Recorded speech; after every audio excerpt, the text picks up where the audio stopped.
Hi, this is Annie, and welcome to Give Me Lemons.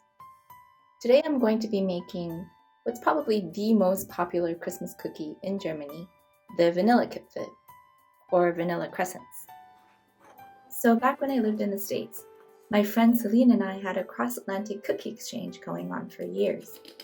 Her cookie boxes from Germany were filled with gems collected and perfected by her family over decades.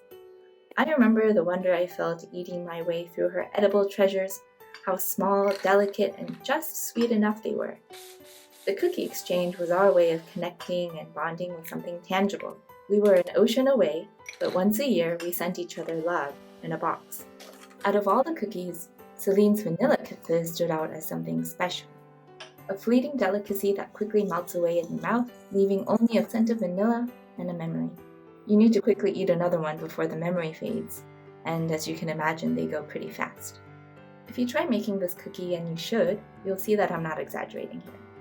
Of course, it's not the recipe from Celine's family, which was passed down from an aunt of theirs and which I will help guard with my life.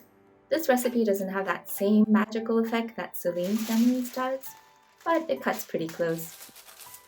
I highly recommend using ground walnuts, as that's what the original Viennese Vanillekipferl was made with, but you can also easily use ground almonds or hazelnuts. You can find the full recipe in the description below.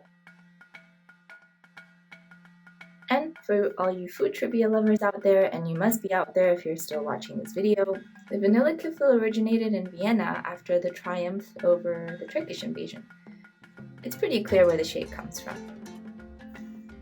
Almost a century later, Marie Antoinette, sitting in her food desert known as Paris, and longing for one of her favorite treats from her hometown, got a baker to make a version of the Vanillekipferl, which eventually evolved into what we now know as the croissant.